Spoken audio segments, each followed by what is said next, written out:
Hello दोस्तों, जय हिंद।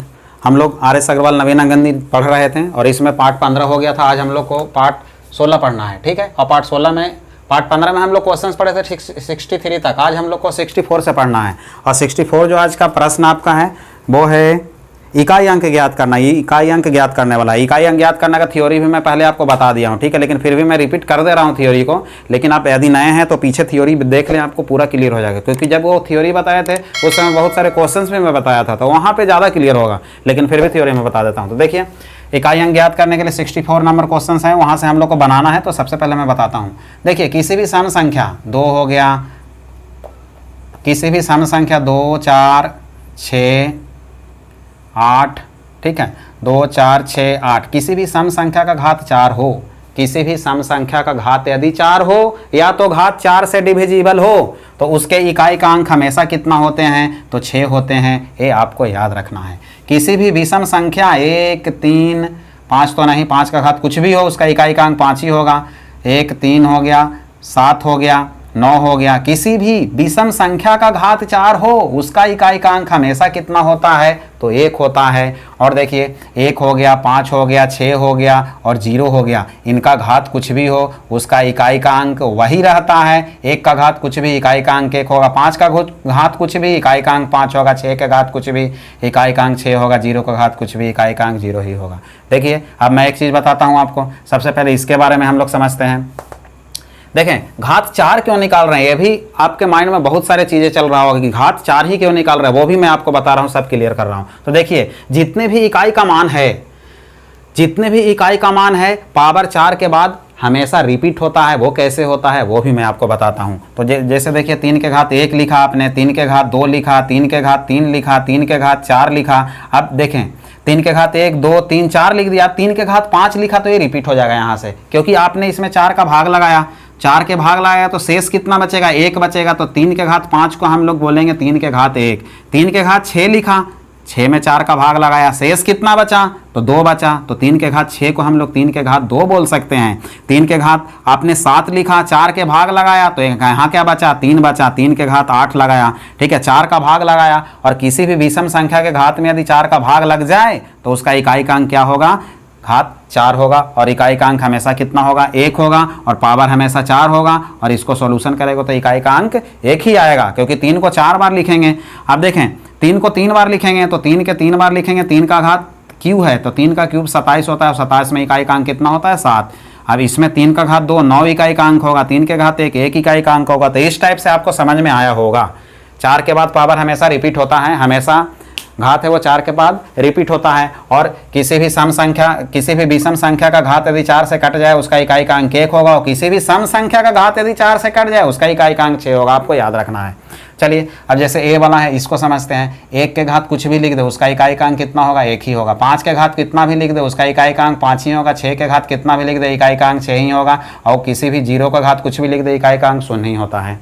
चलिए, अब इसको हम लोग समझते हैं, इसको और इसको। चलिए, सबसे पहले इसको, जैसे देखें, एक क्वेश्चन लिखा है, ठीक है, और इसका घात आपने लिख दिया 124।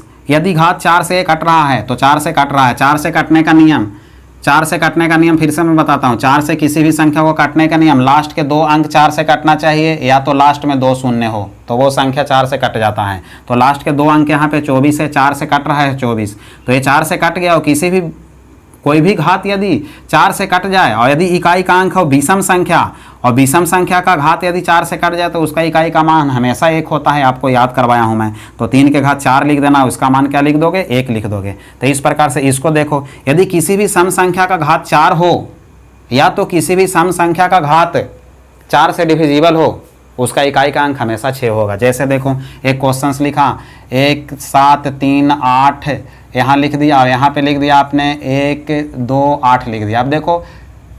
अब देखो इकाई लास्ट के 2 अंक 4 से कट रहा है। 4 से कट गया घात, 4 से कट गया तो यहाँ पे हमको इकाई अंक से मतलब रहता है, बाकी से कोई मतलब नहीं है। इकाई अंक यहाँ पे 8 है और घात 4 से कट गया है, तो 4 से कट गया तो 4 से कट गया। और किसी भी विषम सम संख्या का घात यदि 4 से कट जाए तो उसका इकाई का मान कितना होता है? 6 होता है। तो ये आपका राइट आंसर हुआ 6, है, आपको याद रखना है। यानी कि कभी भी हमको घात निकालना है, इकाई का अंक निकालना है, तो हमको सिर्फ इकाई अंक से मतलब है, बाकी अंक से कोई मतलब नहीं है। और 4 से काटने के लिए लास्ट के 2 अंक से मतलब, बाकी अंक से कोई मतलब नहीं है। ये आपको याद रखना है। फिर से मैं बता रहा हूँ आपको, किसी भी संख्या का इकाई अंक निकालना है, जैसे एक क्वेश्चन लिखा 2, 3, 8, 5 लिख दिया और इसका लिख दे 1, 4, 7 लिख दिया, इकाई अंक निकालना है तो बाकी से कोई मतलब नहीं, हमको इकाई अंक से मतलब और बाकी से कोई मतलब नहीं, लास्ट के 2 अंक से मतलब, बाकी से कोई मतलब नहीं, क्योंकि लास्ट के 2 अंक से ही मतलब इसलिए है क्योंकि 4 से काटने का नियम है, लास्ट के 2 अंक कटना चाहिए। तो यहाँ पे तो 8 हो गया, यहाँ 4 का भाग लगाया तो 4 एकम 4, 4 एकम 4, बचा 3, तो जो शेष बचा इसके पावर लिख देना। 8 को 3 बार लिखना है, 8 गुने 8 गुने 8, ठीक है। 8 8 64 में 4 और 4 8 8 चौके 32 में 2, तो इकाई का अंक 2 होगा। इस टाइप से आपको सॉल्यूशन करना है। तो चलिए हम लोग 64 नंबर क्वेश्चन देखते हैं पहले, बाकी आप इसको आपको और बहुत क्वेश्चंस के साथ में समझना है तो आपको पीछे पार्ट जो बताया गया उसमें इसका थ्योरी बताया गया है इकाई अंक वाला, वहाँ से आप सीख सकते हैं। चलिए क्वेश्चन नंबर 64 लिखा है 2137 के घात 753। 753, देखो इसको सॉल्यूशन करने का इकाई अंक निकालना है। इकाई अंक निकालने के लिए बाकी से हमको कोई नहीं मतलब, सिर्फ इकाई अंक से मतलब, और घात में लास्ट 4 से काटने के लिए लास्ट के 2 अंक से मतलब, बाकी से कोई मतलब नहीं। तो यहाँ से 4 का भाग लगाओ, इसमें तो 4 का भाग लगाओगे 53 में तो 4 एकम 4, 4 तिया 12, शेष बचा 1, और यहाँ 7 था तो 7 के पावर जो शेष बचेगा उसको लिख देना, तो इसका इकाई का अंक 7 होगा। ये हो गया आपका खत्म, ठीक है। क्वेश्चन नंबर 65 देखो, 13 के पावर 2003 लिखा है, ठीक है। इसका इकाई का अंक मान निकालना है। तो इकाई अंक निकालने के लिए हमको सिर्फ 2003 है, ठीक है। इकाई अंक निकालने के लिए बाकी से कोई मतलब नहीं, इकाई अंक से मतलब, 4 से काटने के लिए बाकी से कोई मतलब नहीं है, लास्ट के 2 अंक से मतलब। तो इसका इकाई इसमें शेष तो 3 ही बचा, तो 3 के घात 3 का मान 27 होता है, 27 में इकाई का अंक 7 होगा। ये आपका आंसर हो गया। क्वेश्चन नंबर जो 66 में 22 के घात 23, इसमें इकाई का अंक निकालना है। अब हमको इससे कोई मतलब नहीं, मात्र इकाई अंक से मतलब है, और लास्ट का 2 अंक है ये, 4 से काटने के लिए भाग लगाया आपने तो 3 बचा, और 2 के घात 3 का मान 8 होता है, तो आपका 8 आंसर होगा। ये हो गया खत्म। क्वेश्चन नंबर 67 पे आ जाओ। 67 देखा आपने, 7 के घात 105 का वैल्यू निकालना है। अब आपने लास्ट के 2 अंक से मतलब, बाकी से कोई मतलब नहीं, हमको भाग लगाया आपने तो 1 बचा से 7 के घात 1 का मतलब 7 हो जाएगा। क्वेश्चन नंबर आप आ जाओ 68 में, ठीक है। 584 लिखा, इंटू लिखा 328 लिखा, इंटू 547 लिखा, और इंटू लिखा 613 में इकाई का अंक क्या होगा। तो इस टाइप के क्वेश्चंस में इकाई का अंक निकालने के लिए सिर्फ हमको लास्ट अंक से मतलब है, ठीक है, यहाँ लास्ट वाला से, क्योंकि इकाई अंक निकालना है तो लास्ट वाला का गुणनफल से ही मतलब रहेगा। 8 में 4 का गुना किया तो 8 चौके 32 में इकाई का अंक 2 से मतलब, बाकी 3 से कोई मतलब नहीं। 2 का गुना इकाई का अंक 7 है इसमें, तो 2 को गुना 7 में करेंगे हम, तो 7 दूनी 14, 14 में इकाई का अंक 4 से मतलब, बाकी से कोई मतलब नहीं। और 4 का गुना 3 में करेंगे, 4 तिया 12, 12 में इकाई का अंक 2 से मतलब, बाकी से कोई मतलब नहीं, तो इसका इकाई का अंक 2 होगा। ये आपका राइट आंसर हो गया। चलिए स्क्रीनशॉट लीजिए। क्वेश्चन नंबर 69 की ओर बढ़ते हैं हम लोग। चलो क्वेश्चन नंबर 69 जो है आपका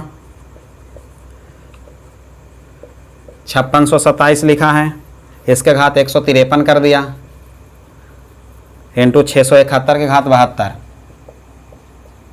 देखो आप सबसे पहले बाकी इसका इकाई अंक निकालने के लिए हमको लास्ट के 2 अंक से मतलब, बाकी से कोई मतलब नहीं, इससे कोई मतलब नहीं, सिर्फ इकाई अंक से मतलब। 4 का भाग लगाया, 4 एकम 4, 4 तिया 12, 1 बचा, तो 7 के घात 1 हो गया। अब देखो यहाँ इससे कोई मतलब नहीं, और 1 का घात कुछ भी हो उसका इकाई का अंक 1 ही होता है, तो इसमें इकाई का अंक 7 हुआ। ये आपका आंसर हुआ। गुणनफल है तो गुना किया, यदि योगफल रहता तो 8 आंसर आता, अंतर रहता तो 6 आता आंसर, ठीक है। इस टाइप से आप कर सकते हैं। 69 हो गया। क्वेश्चन नंबर 70 की तरफ बढ़ते हैं हम लोग। आज का प्रश्न 70 दिया है, 7 के घात 95 और -3 के घात 58 में इकाई का अंक निकालना है। तो आपको सॉल्यूशन ऐसे करना है। सबसे पहले इसमें 4 का भाग लगाया, तो 4 का भाग लगाया आपने तो 4 दूनी 8, 4 तिया 12, बचा 3, तो 7 के घात 3 हो गया, माइनस। अब यहाँ पे क्या बचा, 4 एकम 4, 4 चौके 16, बचा 2, तो यहाँ पे 3 के घात 2 हो गया। 7 के घात 3 का मान कितना होता है, तो ये 343, 3 बार लिखोगे ऐसे करके, तो ऐसे भी लिख सकते हो, ठीक है। 7 से 49 में इकाई का अंक से मतलब, 9 से मतलब, 4 से मतलब नहीं, और 9 से 63 में कितना से मतलब, तो 9 से 63 में हमको 3 से मतलब, बाकी से कोई मतलब नहीं। तो यहाँ पे 3 हो गया, और 3 के घात 2 का मान 9 होता है, और 3 में से 9 घटा के लोग लिख देंगे कि -6 आपका आंसर होगा। तो ये हो जाएगा गलत, ठीक है। इस टाइप जब छोटा में से बड़ा घटाना कैसे है हमको, तो देखो कैसे किया जाता है। ऐसा क्वेश्चंस रहेगा तो हमेशा एक आपने हासिल लिया तो 13 हो गया, 13 में से 9 जाएगा तो आपका आंसर आएगा 4, ये आपका राइट आंसर हो जाएगा। ठीक है, यदि 2 में से 9 घटाना है तो हासिल लोगे तो 12 में से 9 जाएगा, तो आपका आंसर कितना होगा, तो 3 होगा आंसर। इस प्रकार से आपको घटाना है, आपको समझ में आया होगा। चलें अब स्क्रीनशॉट लीजिए, आगे बढ़ते हैं क्वेश्चन नंबर 71 की तरफ। अब देखते हैं हम लोग 71 नंबर क्वेश्चन। आज का क्वेश्चन नंबर 71 जो दिया गया 3694, 3694 का घात दिया 1793। बहुत आसान क्वेश्चन होता है, ठीक है। दिमाग लगाओ तो बिल्कुल देखो और आंसर हाजिर हो जाएगा, नहीं लगाओगे तो नहीं आ पाएगा। 317 इंटू 841 के घात 491, 491। इसको सॉल्यूशन करना है, कैसे करोगे, तो देखो सबसे पहले बहुत आसान है। देखो अब इकाई का अंक 5 है, बाकी से कोई मतलब नहीं, ठीक है। इकाई का अंक 1 है, बाकी से कोई मतलब नहीं। 5 का घात कुछ भी हो, इकाई का अंक 5 ही होता है। 1 का घात कुछ भी हो, इकाई का अंक 1 ही होता है। और देखो यहाँ पे ये सम है ना, 4 है, सम है ना। अब देखो सम का घात कुछ भी रहेगा, इकाई का अंक तो सम ही संख्या आएगा ना। इकाई का अंक इसमें क्या आएगा, तो सम ही संख्या आएगा, सम संख्या आएगा। और जानते हो तुम सम संख्या का गुना यदि किसी भी सम संख्या का गुना यदि 5 से, किसी भी सम संख्या का गुना यदि 5 से कराया जाए तो इकाई का अंक क्या होगा, 0 होगा। ये आपका आंसर। किसी भी 2 का कराओ, 4 का कराओ, 6 का, यदि ये सब का गुना 5 से कराते हो, 5 से करा दो किसी भी सम संख्या का, इकाई का अंक क्या आएगा, 0 आएगा। बिल्कुल राइट आंसर होगा ऐसे। चलिए, तो आपको देखना था, आंसर लाना था डायरेक्ट, ना पेन ना पेंसिल लगाना था। चलिए आगे बढ़ते हैं हम लोग क्वेश्चन नंबर 72। क्वेश्चन नंबर 72 जो दिया गया है 3 के घात 61, 3 के घात 61 इंटू 6 के घात 43 और इंटू 7 के घात 82। इसमें इकाई का अंक निकालना है। तो देखो 6 के घात कुछ भी हो, इकाई का अंक तो 6 ही होता है। अब 7 का हम लोग देख लेते हैं। 4 का भाग लगाया तो 4 दूनी 8, बचा 2, तो यहाँ 7 के घात 2 हो गया। यहाँ पे क्या हुआ, 4 का भाग लगाया, 4 एकम 4 और 4 पचे 20, बचा 1, तो यहाँ तो 3 हो गया, यहाँ 6 हो गया। और 7 के घात 2 में इकाई का अंक 9 होता है, 7 7 49 में। यहाँ गुना किए, छतरी 18 में इकाई का अंक 8 और 8 में 72 में इकाई का अंक 2, तो 2 आपका राइट आंसर होगा। ये हो गया आंसर। क्वेश्चन नंबर आगे बढ़ते हैं हम लोग, क्वेश्चन नंबर 73 देखते हैं। ठीक है, 73 जो दिया गया है 17 के घात 1999 दिया गया है और प्लस 11 के घात 1999 दिया गया है और माइनस 7 के घात 1999 दिया गया है। ठीक है, इसमें इकाई का अंक निकालना है। दोस्तों मैंने बताया इकाई अंक निकालने के लिए सिर्फ इकाई से मतलब, बाकी से कोई मतलब नहीं। तो यहाँ भी 7 के घात 1999 और यहाँ भी 7 के घात 1999। ये वैल्यू प्लस में है, ये माइनस में है, तो ये कट गया। और 1 के घात कुछ भी हो, 1 के घात कुछ भी हो, उसका इकाई का अंक 1 ही होता है, तो आपका एक आंसर हुआ। ये हो गया खत्म। चलिए स्क्रीनशॉट लीजिए, बिल्कुल टोटल ऐसे ही रहते हैं, बहुत आसान क्वेश्चन होते हैं। बस आपको माइंड अप्लाई करना है, ये नहीं कि भाग लगाते रह जाओ, पता चला कि 2-3 मिनट ऐसा ही बर्बाद हो गया। इस टाइप के क्वेश्चंस को माइंड तो अप्लाई करना पड़ेगा। क्वेश्चन नंबर 74 की ओर बढ़ें। 74 दिया है 86, 7, 9, 4, 3। ठीक है, 7 के जातीय मान और स्थानीय मान का अंतर निकालना है। देखें बाबू, 7 का स्थानीय मान निकालना, तो 7 का स्थानीय मान क्या होगा, तो मैंने बताया 7 का स्थानीय मान, जातीय मान, किसी भी संख्या का स्थानीय मान और जातीय मान निकालने के लिए थ्योरी पीछे है, आप देखें वहाँ पे। यहाँ पे 7 के स्थानीय मान की बात करेगा, किसी भी संख्या का स्थानीय मान का बात करें, उस संख्या के आगे जितना अंक उतना शून्य लगा देना, स्थानीय मान होगा उसका। ठीक है, तो 7 के बाद 3 अंक हैं तो 3 शून्य लगा दिया, 7 का स्थानीय मान हो गया।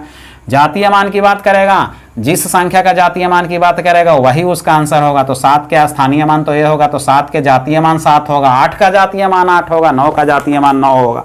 निकालना क्या है, अंतर निकालना है। जातीय मान का अंतर निकालो, अंतर निकालो, 10 में से 7 गया 3, 9, 9, 6 बचा, ये आपका राइट आंसर हुआ, खत्म। क्वेश्चन नंबर 75 देखते हैं। 68, 92, 35। ठीक है, एक क्वेश्चन दिया है 9 और 3 के स्थानीय मानों का अंतर निकालना है। 9 के और 3 के स्थानीय मानों का अंतर, ये वाला 9 का स्थानीय मान क्या होगा, तो 9 के बाद 3 अंक, तो 9 पर 3 शून्य। ये वाला 3 का स्थानीय मान क्या होगा, तो 3 के बाद 1 अंक, तो 3 पर 1 शून्य। इनका अंतर निकालना है, अंतर निकाल देंगे हम लोग।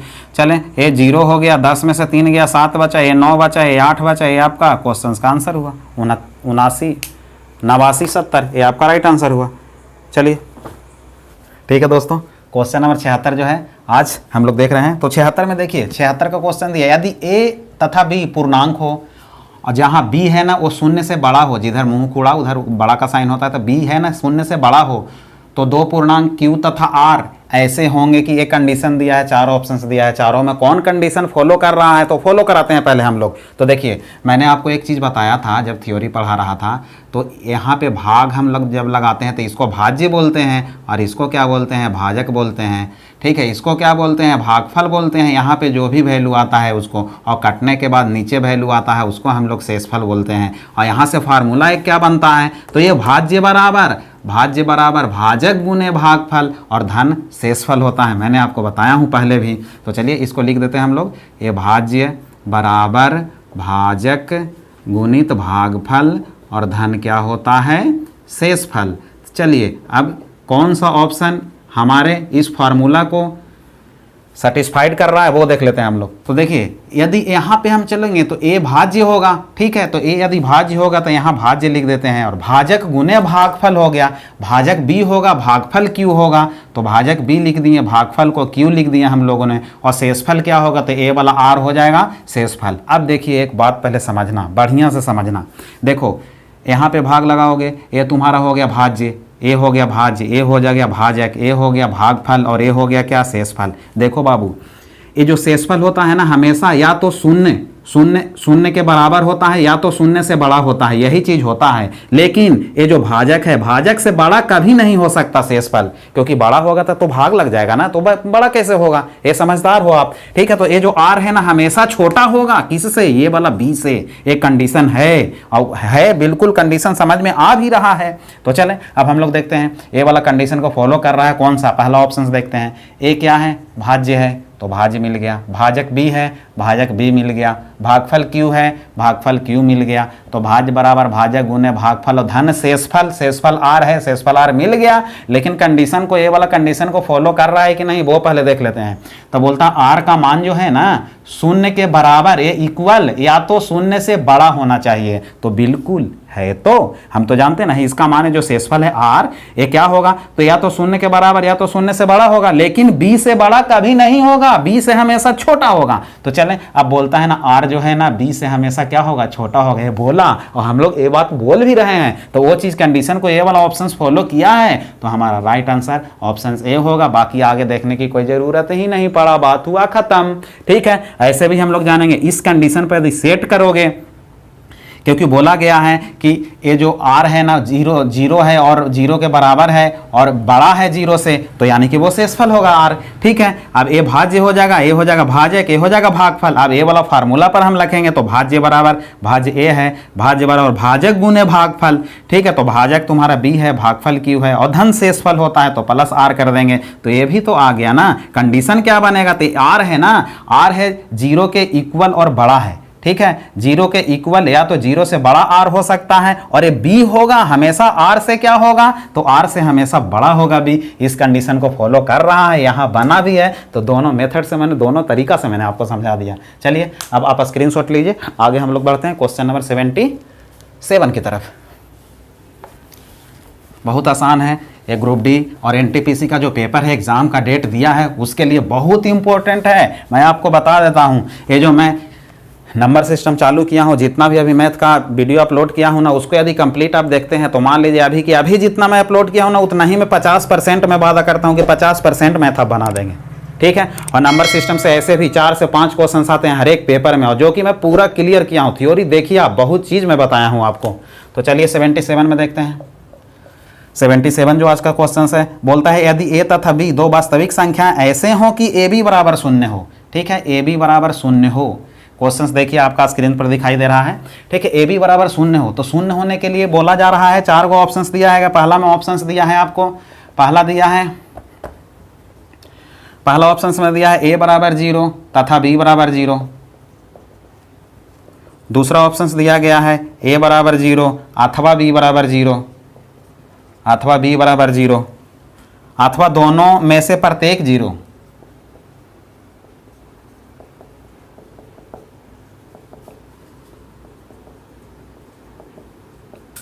प्रत्येक 0। ठीक है, सी वाला जो ऑप्शंस दिया गया है ए बराबर 0 तथा B does not equal to 0।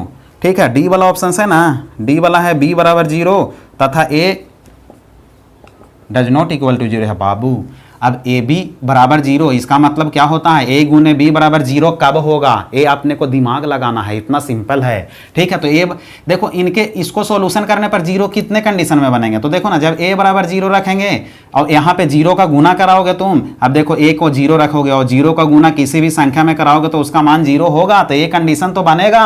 यदि ए का मान हम 0 रखेंगे तो भी इन दोनों का गुणनफल 0 हो जाएगा, और बी का मान 0 रखेंगे तो भी इन दोनों का गुणनफल 0 हो जाएगा, क्योंकि ए को ए ही छोड़ देंगे और बी के जगह 0 कर देंगे तो भी तो इनका गुणनफल तो 0 ही होगा ना भाई। किसी भी संख्या में 0 से गुना कराने पर वैल्यू 0 आता है। तो चलिए ये दोनों कंडीशन फॉलो किया, और देखो यदि दोनों को 0 कर दें, दोनों को 0, ए को भी 0 कर दें और बी को भी 0 मान लें तो भी तो 0 आ जाएगा ना। ठीक है, तो ए दोनों को 0 कर देंगे तो भी आ जाएगा। तो हमारा कंडीशन बना क्या, इसको दोनों के गुणनफल को 0 लाने का कंडीशन ए बना, ए को 0 कर दो या तो बी को 0 कर दो या तो दोनों में से पर दोनों को 0 कर दो। ठीक है, तो कौन ऑप्शन होगा, ए को 0 और बी को 0 से खाली हो जाएगा क्या, नहीं, एक और कंडीशन, 3 कंडीशन बनेंगे, तो ये गलत आंसर है। ठीक है, ए को भी 0 कर दो अथवा बी को 0 कर दो, दोनों में से किसी एक को 0 करो गुणनफल 0 होगा, अथवा दोनों में से प्रत्येक को 0 कर दो तो भी आएगा, तो यही वाला तो हुआ ऑप्शन भी। ठीक है, ऐसे भी हम जानते हैं किसी भी संख्या में 0 से गुना कराने पर 0 आता है ना मान। ठीक है, अब यहाँ पे 0 में 2 का गुना कराएंगे तो भी 0 आ जाएगा, या 0 में 0 का गुना करा देंगे तो भी 0 बन जाएगा। 3 कंडीशन बनते हैं, तो आपका राइट आंसर कौन होगा, ऑप्शन B2 होगा, बाकी ये सब गलत है। टोटल कंडीशन बताना था तो टोटल कंडीशन आपको वही होगा।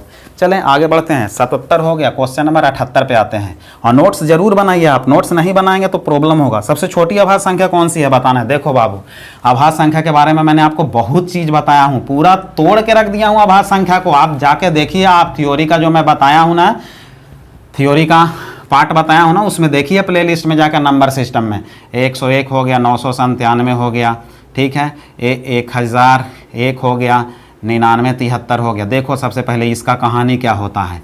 देखो सबसे छोटी अभाज्य संख्या 2 होगा, ठीक है, सबसे छोटी अभाज्य संख्या 2 होगा, और 1 अंक की सबसे बड़ी अभाज्य संख्या 7 होगा। 1 अंक की सबसे छोटी अभाज्य संख्या 2 होगा, 1 अंक की सबसे बड़ी अभाज्य संख्या 7 होगा। 2 अंक की छोटी अभाज्य संख्या 11, 2 अंक की बड़ी अभाज्य संख्या 97, 3 अंक की छोटी अभाज्य संख्या 101, 3 अंक की बड़ी अभाज्य संख्या 997, 4 अंक की बड़ी छोटी अभाज्य संख्या 1001 और 4 अंक की बड़ी अभाज्य संख्या 9973। ठीक है, तो सबसे छोटी अभाज्य संख्या कौन होगा, तो 2 आपका आंसर होगा। 78 का आंसर कौन होगा, 2 होगा, जो कि ऑप्शन कौन सा है, C3 आपका राइट आंसर होगा। चलिए अब आगे बढ़ते हैं हम लोग क्वेश्चन नंबर 79 की तरफ। दोस्तों क्वेश्चन नंबर 79 आपको स्क्रीन के ऊपर दिखाई दे रहा है। देखिए 70 से छोटी अभाज्य संख्याएं कितनी है बताना है। तो देखो अभाज्य संख्या का फिर से मैं एक बार रिपीट कर देता हूं आपको। अभाज्य संख्या मैंने आपको बताया था क्या बताया था, ऐसे बताया था। ठीक है, 1 लिखा, 2 लिखा, 3 लिखा, 4 लिखा, 5 लिखा, 6 लिखा, 7 लिखा, 8 लिखा, 9 लिखा, 10 लिखा। साहब 10 तक लिख दिया। आगे चलते हैं, 2 का टेबल लिखो, 2 4 6 8 11 12 13 14 15 16 17 18 19 20। हम लोग गिनती लिख रहे हैं, टेबल नहीं लिख रहे हैं। ठीक है, तो चलिए आप सबसे पहले देखिए, इतना ही से मैं समझा देता हूँ, बाकी आपको पूरा क्लियर समझना है इससे कैसा कैसा क्वेश्चंस बनते हैं, क्या क्या थ्योरी है। तो आप प्ले लिस्ट में जाके देखिए, वहाँ पे नंबर सिस्टम का जितना भी पार्ट बताया गया है उसमें अभाज्य और अभाज्य संख्या के बारे में बहुत चीज़ बताया हूँ मैं। तो देखिए यहाँ पे सबसे पहले अभाज्य कौन कौन है। एक अभाज्य नहीं होता है बाबू, ठीक है, सबसे छोटी अभाज्य संख्या 2 होगा, 3 भी अभाज्य होता है, 5 भी अभाज्य होता है, 7 भी अभाज्य होता है, अब कोई भी अभाज्य नहीं होता है।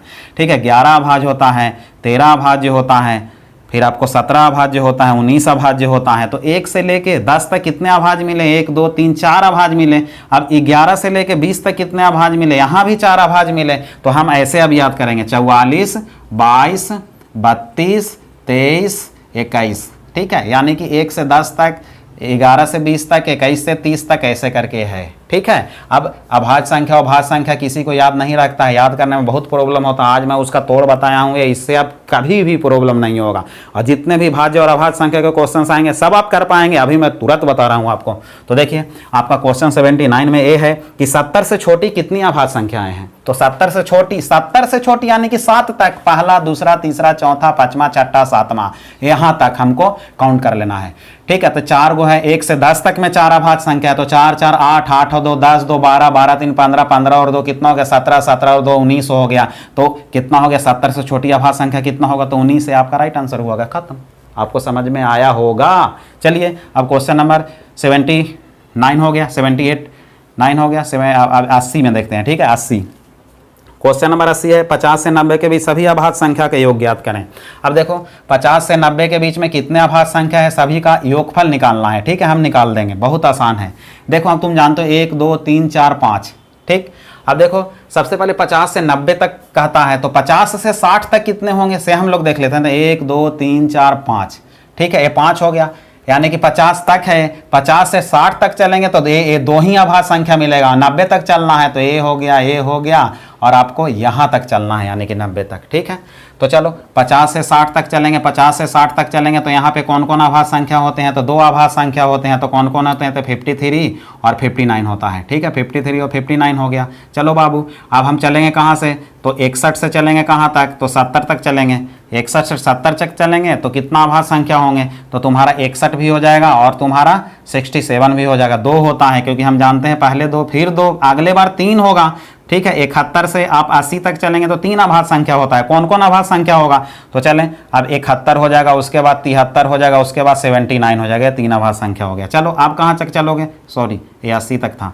अब 81 से चलेंगे हम 90 तक, तो कितने अभाज्य संख्या होता है, तो 2 ही अभाज्य संख्या होता है। तो कौन कौन होता है, तो 83 और 89 होता है। अब सबको जोड़ लो, जितना योगफल आएगा वो तुम्हारा आंसर होगा। तो जोड़ लेते हैं हम लोग।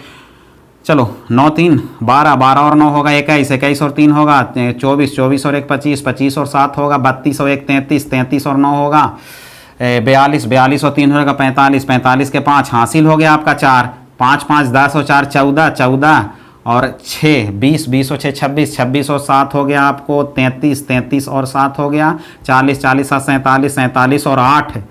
ठीक है, 47 और 8 55, 55 और 8 हो गया 63 हैं, यानी कि 635 आपका राइट आंसर होगा। जो कि सही जवाब कौन सा है, तो आपका ऑप्शन D4 ये राइट जवाब होगा। आपको समझ में आ गया होगा, ऐसे बनाना है। अब बिल्कुल अभाज्य और भाज्य संख्या से क्वेश्चन आपकी नहीं छूटनी है। चलिए क्वेश्चन नंबर 81 देखते हैं।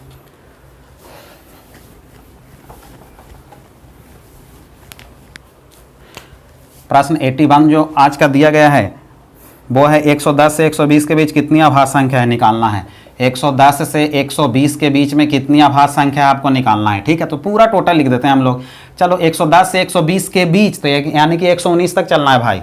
तो 110 लिख दिया, फिर 111 लिख दिया, 112 लिखा, 113 लिखा, 114 लिखा, 115 लिखा, 116 लिखा, 117 लिखा, 118 लिखा, 119 लिखा। ठीक है, 119 लिखा, यहीं तक तो होगा, 120 तक चलेगा। तो 120 के बीच यानी कि 119 तक, 120 काउंट नहीं करना है। देखो अब इसमें अभाज्य कौन है से ढूंढना है। मैं भाग लगने का नियम बता दिया हूँ आपको, कैसे कैसे किस संख्या से भाग लगता है। देखिए ये वाला संख्या तो कट गया 10 से, तो ये अभाज्य नहीं होगा। ये भी अभाज्य नहीं है, 2 से कट रहा है। ये देखो इसका योगफल, अंकों का योगफल 3 है, तो ये तो 3 से कट जाएगा, ये भी अभाज्य नहीं है। ये 2 से कटेगा, ये भी अभाज्य नहीं है। ये 5 से कटेगा, ये भी अभाज्य नहीं है। ये भी 2 से कटेगा, ये भी अभाज्य नहीं है। ये भी 2 से कटेगा, ये भी नहीं अभाज्य है।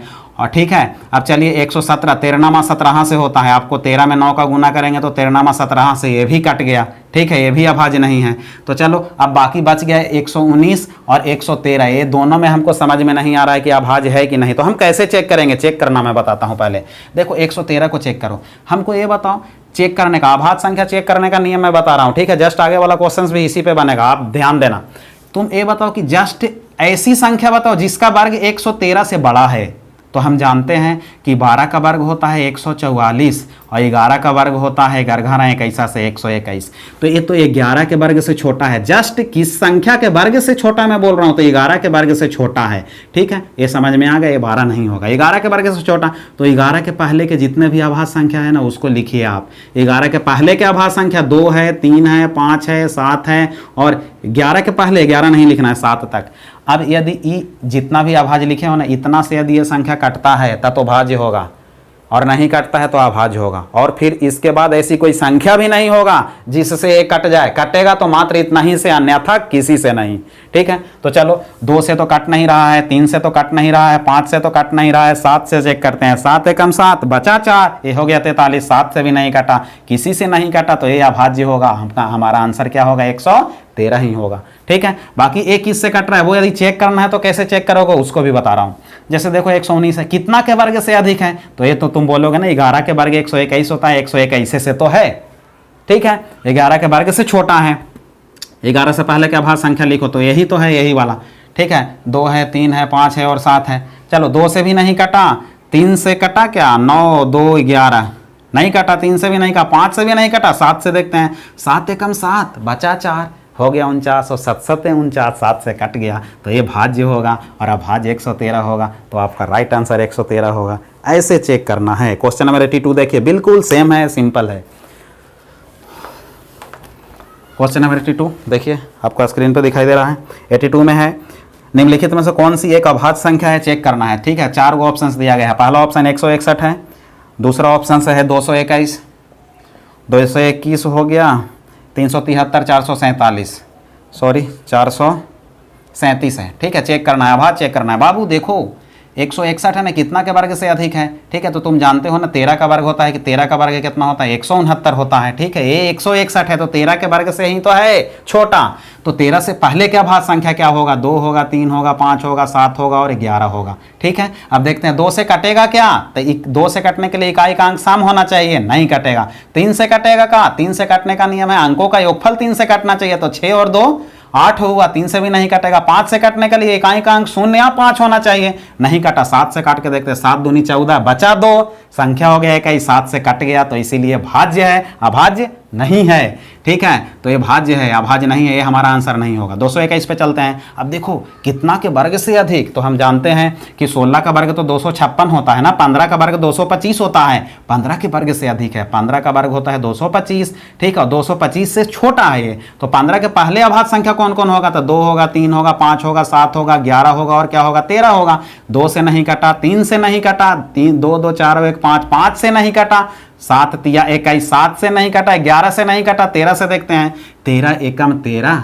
और बचा कितना? 9 और 13 7 91, 13 से कट गया, तो ये भी अभाज्य नहीं है। आप देखते हैं 373 को। अब देखो 19 का वर्ग कितना होता है? तो जानते हो 361, और 19 के वर्ग से ये छोटा है, तो 19 के पहले क्या अभाज्य संख्या लिखेंगे? 2 लिखेंगे, 3 लिखेंगे, 5 लिखेंगे, 7 लिखेंगे, 11 लिखेंगे, 13 लिखेंगे, 17 लिखेंगे, बस यहीं तक। 2 से नहीं कटा, 3 से कटा क्या? तो 7 3 10 और 3 13, 3 से भी नहीं कटा, 5 से भी नहीं कटा, 7 से कटा का? 7 5 35 और ये 23 हो गया, तो इससे भी नहीं कटा। 11 से कटा का? 11 तिया 33, इससे भी नहीं कटा। 13 से कटा गया, 13 दूनी 26, बचा 26, बचा कितना? 11 113, तो इससे भी नहीं कटा। 17 से काट के देखो, 17 दूनी 34, बचा 3 33 हो गया, इससे भी नहीं कटा। तो आपका राइट आंसर 373 होगा। 373 अभाज्य है, ले ये भी अभाज्य नहीं होगा। इसको आप चेक करेंगे तो ये भी किसी न किसी संख्या से जरूर कटेगा। तो आपका राइट आंसर 373। चलिए आगे बढ़ते हैं हम लोग। अब प्रश्न कौन सा है? 83। देखिए आप क्वेश्चन नंबर 83। क्वेश्चन नंबर 83 बोला गया है प्राकृत संख्या n के लिए। प्राकृत संख्या n एक प्राकृत संख्या है। ठीक है, क्वेश्चन नंबर है आपका 83। n एक प्राकृत संख्या, प्राकृत संख्या गिनती की सभी संख्या 1 2 3 4 अप टू 100 को प्राकृत संख्या बोलते हैं। ठीक है, n³ माइनस n बोला है कि n³ माइनस n सर्वदा किस बड़ी से बड़ी संख्या से विभक्त होगा आपको बताना है। ऑप्शंस दिया गया, 3 दिया गया, 6 दिया गया, 12 दिया गया, 18 दिया गया है। बोलता है इसका वैल्यू हमेशा किस इन चारों में से कौन सी ऐसी बड़ी संख्या है, बड़ी से बड़ी संख्या है कि यहाँ पे 1 2 3 कुछ भी पुट करेंगे तो सबको ए वाला वैल्यू काट देगा, वो वाला ढूंढना है। तो ऐसे निकालने के लिए n का मान आप पुट कर दीजिए, सबसे छोटा वाला वैल्यू से जो वैल्यू आएगा ना वही आंसर होगा, बशर्ते छोटा वाला वैल्यू से शून्य नहीं आना चाहिए। तो चले n का मान यदि आप 1 रखते हैं, n का मान 1 रखते हैं तो 1 का क्यू कितना होगा? 1 और माइनस 1 करेंगे तो ये तो 0 हो जाएगा। तो n का मान 1 नहीं पुट करेंगे हम, क्योंकि वैल्यू 0 नहीं आना चाहिए। अब n का मान यदि आप 2 पुट करते हैं तो 2 का क्यू कितना होगा? 2 का क्यू माइनस 2 करोगे, 8 में से 2 गया तो ये तो वैल्यू 6 हो जाएगा ना भाई। ठीक है, अब n का मान यदि 3 पुट करोगे तो 3 का क्यू कितना होता है? 27 होता है, और 27 में से 2 घटाओगे तो 24 होता है। ठीक है, अब n का मान 4 भी पुट कर दो, कुछ भी पुट कर दो, ठीक है बाबू, कुछ भी पुट करोगे ना तो ये वैल्यू जो आ रहा है ना, वैल्यू आगे जो बढ़ रहा आ रहा है ना है, वो हमेशा 6 से ही कटेगा, हमेशा 6 से कटेगा। तो ऐसी बड़ी से बड़ी कौन सी संख्या जो इसके मान को डिवाइड कर दे तो वो संख्या होगा 6। आपका राइट आंसर होगा 6। ठीक है, 24 से नहीं कटेगा, क्योंकि 24 से 6 कैसे कटेगा, 24 से 6 नहीं कटेगा। तो बड़ी से बड़ी संख्या वही होगा जिसका छोटा वैल्यू वाला जो मान आएगा ना, वही बड़ी से बड़ी संख्या होगा जो सबको डिवाइड करेगा। तो आपको समझ में आया होगा। चलिए अब आगे बढ़ते हैं हम लोग 84 की तरफ। देखिए क्वेश्चन नंबर 84 आपके स्क्रीन पर दिया गया है। 84 जो आज का प्रश्न है वो है n एक धनात्मक पूर्णांक है। धनात्मक पूर्णांक है बोले तो धनात्मक पूर्णांक यानी कि n का मान 1 2 3 4 कुछ भी पुट कर दो ना। यही क्वेश्चन से सेम है। अब क्वेश्चन से बोला गया 3 के घात 4n, ठीक है, और माइनस 4 के घात 3n सदैव किससे विभक्त होगी बताना है। तो चलो n का मान 1 पुट करते हैं, n का मान 2 पुट करेंगे, n का मान 3 पुट करेंगे। हम चेक करते हैं, 1 पुट करोगे तो 3 का घात 4 और माइनस 4 के घात 3 होगा। 3 के घात 4 का मान होता है 81 और यहाँ मान होता है 64 और घटाओगे तो वैल्यू आएगा 17। ठीक है, 2 पुट करोगे तो 4 दूनी 8, 3 के घात 8 और माइनस यहाँ पे कितना होगा 3 दूनी 6, तो 4 के घात 6। इसका वैल्यू निकालना, जो भी वैल्यू आएगा ना वो 17 से भाग लगने वाला ही होगा। मैंने अभी बताया कि n का मान सबसे कम वैल्यू पुट करोगे और जो वैल्यू आएगा वही बड़ी से बड़ी संख्या होगा जो इसके आगे वाला सभी वैल्यू को डिवाइड करेगा। तो आपका राइट आंसर कौन होगा 17। कौन सा ऑप्शन में दिया गया है दोस्तों, तो आपका राइट आंसर होगा ऑप्शन B2, 17 होगा राइट आंसर। चलिए आगे बढ़ते हैं क्वेश्चन नंबर 85 की तरफ।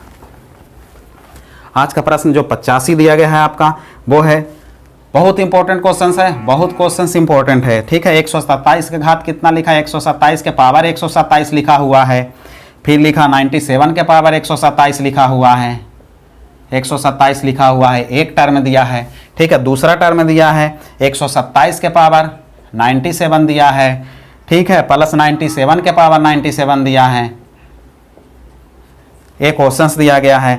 ठीक है, अब बोलता है कि इसका उभयनिष्ठ गुणनखंड क्या होगा बताना है। उभयनिष्ठ गुणनखंड बताना है तो सुनिए आपको मैं बताता हूँ। इस टाइप के क्वेश्चन यदि बेस समान हो, बेस समान नहीं, यदि घात समान हो, ठीक है, घात समान है यानी कि x के घात भी m और प्लस ये देखिए ये जो बेस है ना, बेस अलग अलग है। तो x पहला बेस x माने दूसरा बेस को y माना और घात दोनों का बराबर है। इसका m है तो इसका भी पावर m होगा। ऐसा हो ना तो इसका उभयनिष्ठ गुणनखंड क्या होगा,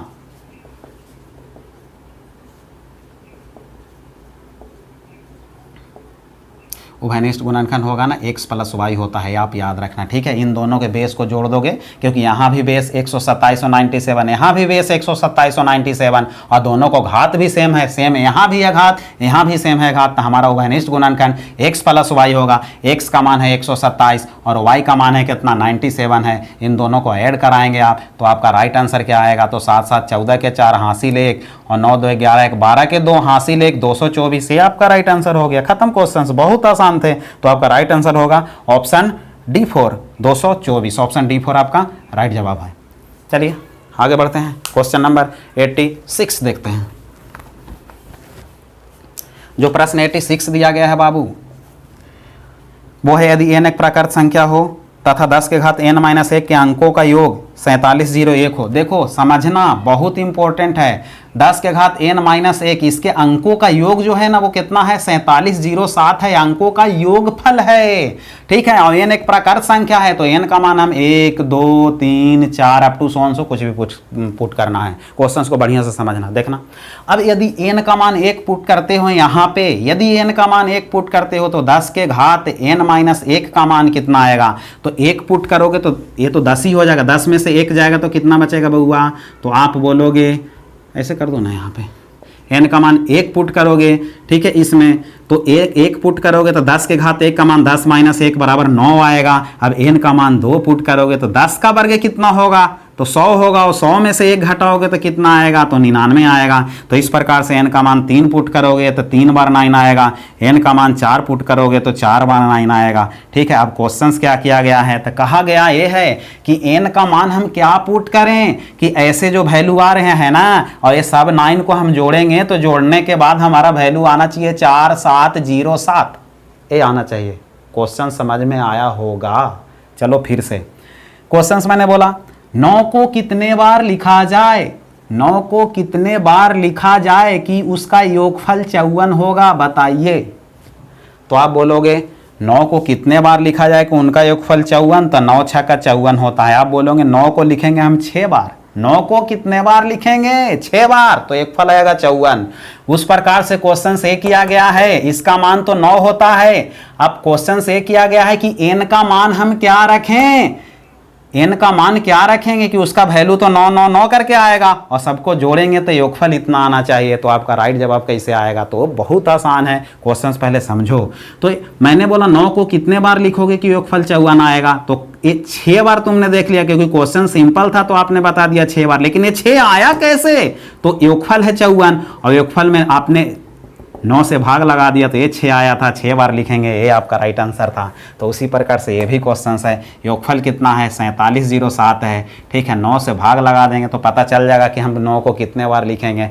तो भाग लगाया आपने, 9 पंजे 45, बचा कितना, 2 बचा, ठीक है। 9 दूना 18, बचा 2 और 9 तिया 27, 523 बार लिखेंगे तो ये आपका राइट आंसर होगा। n का मान 523 रखोगे, ठीक है, 523 रखोगे तो 9 523 बार होगा और 523 9 को जोड़ोगे तो 4707 योगफल आएगा, ये आपका राइट होगा। पूरा क्लियर क्वेश्चन समझ में आया होगा।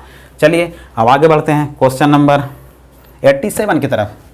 87 क्वेश्चंस जो है शून्यों की संख्या निकालने वाले क्वेश्चंस हैं। यहाँ पे एक ही क्वेश्चंस दिया है लेकिन यहाँ से बहुत टाइप का क्वेश्चंस पूछे जाते हैं, जिसको मैं नेक्स्ट वीडियो में पूरा टोटल बताने वाला हूँ, ठीक है। नेक्स्ट वीडियो पर्सनल वीडियो रहेगा, वो सिर्फ शून्यों की संख्या निकालने वाला, उसमें जितने भी टाइप के शून्य की संख्या निकालने वाला क्वेश्चन है टोटल बता रहा हूँ, क्योंकि बहुत ज़्यादा चांस है कि ग्रुप डी या तो एनटीपीसी में यहाँ से क्वेश्चन आएंगे ही और बहुत ज़्यादा क्वेश्चन आते भी हैं।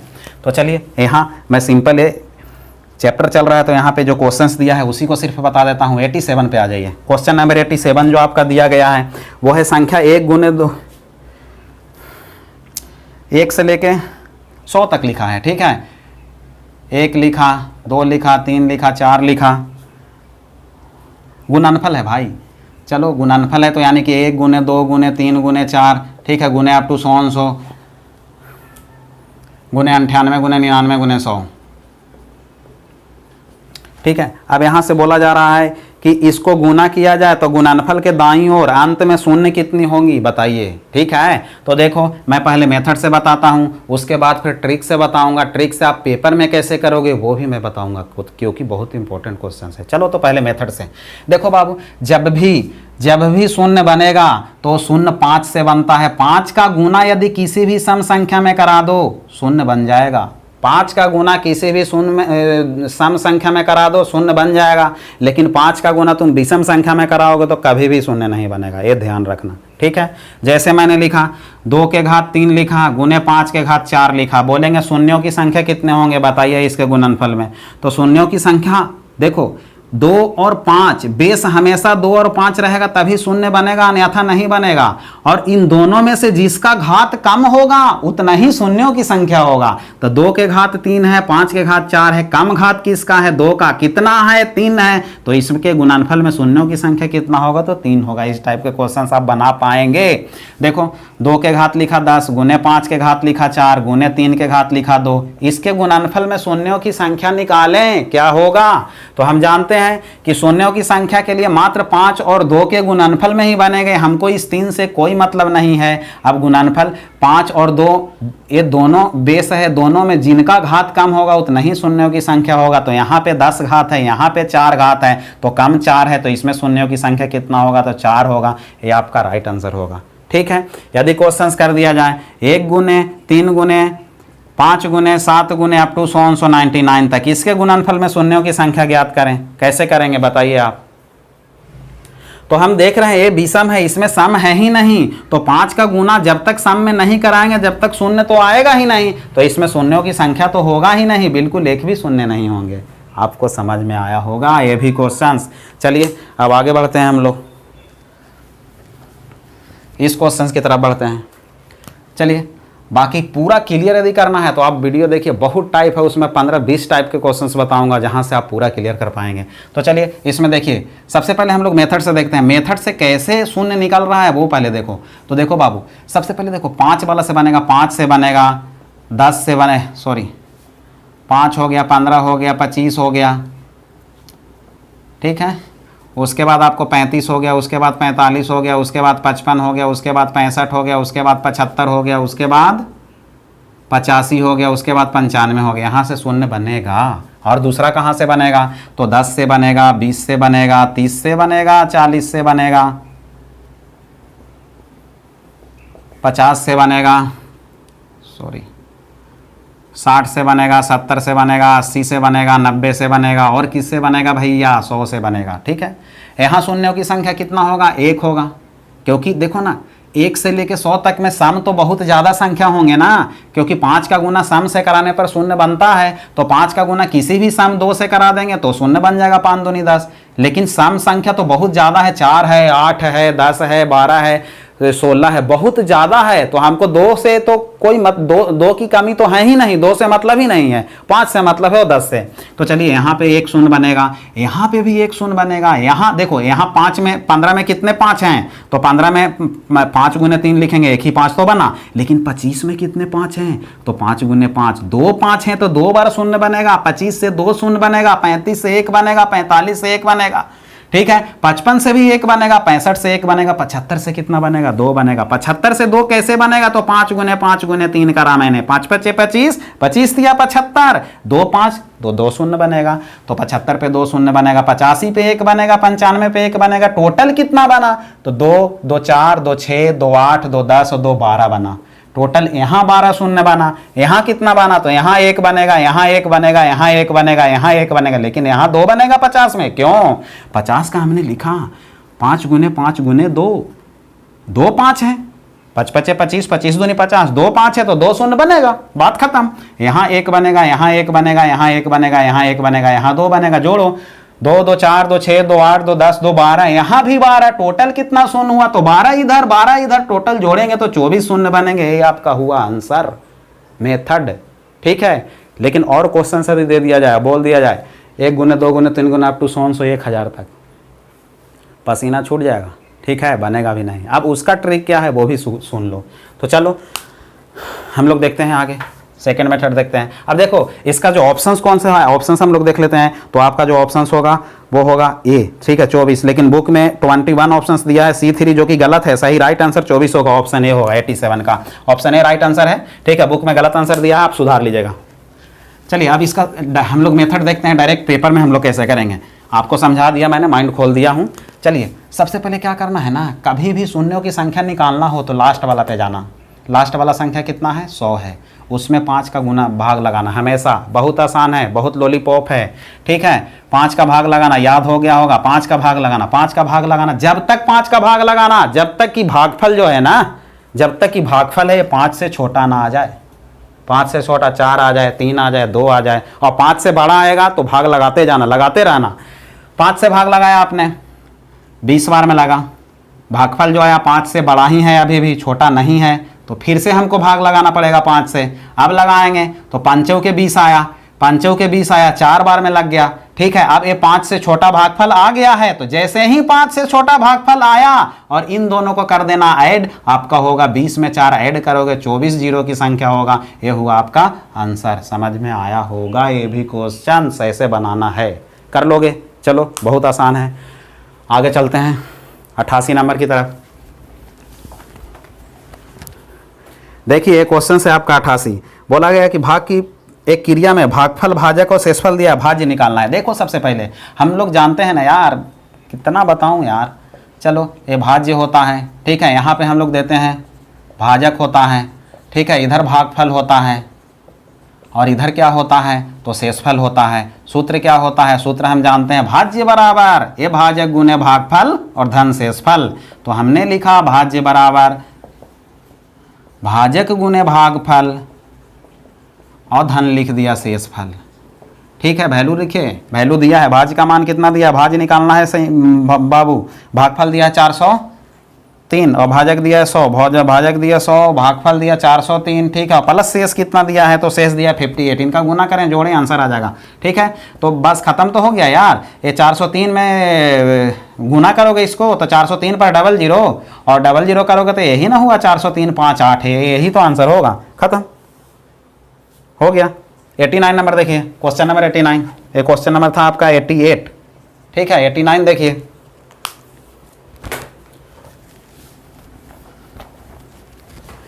चलिए 89 जो है 48 को किस संख्या से गुना किया जाए। 89 48 को किस संख्या से गुना किया जाए, गुना कर दिया x से, लो 48 को x से गुना कर दिया हमने कहा तो कहता है कि गुना करने के बाद गुणनफल आता है 173 और इंटू कितना 240 आता है, वो संख्या बताओ। तो x का मान निकाल दो ना, आंसर आ जाएगा। 48 से काटा 5 बार में काटा और 5 का गुना करा आपने, 5 दिया 15 के 5 हासिल 1, 7 5 35 1 36 और 5 3 865 आपका आंसर। क्वेश्चन समझ में आ गया होगा। चलिए क्वेश्चन नंबर 90 की तरफ बढ़ते हैं। आज का प्रश्न 90 आपके स्क्रीन के ऊपर ये रहा। चलिए क्वेश्चन नंबर 90 देखते हैं हम लोग। आज का प्रश्न 90 है 3428 बोलता है इसमें से कौन सी न्यूनतम संख्या घटाएं कि 13 से विभक्त हो जाए। बोलता है कि ये 13 से नहीं कट रहा है, इसमें हम क्या घटा दें कि 13 से कट जाएगा। तो लॉलीपॉप न हो गया, कैसे, तो 13 का भाग लगाओ, 13 दूनी 26, बचा कितना 8 बचा, ये हो गया 82, ठीक है।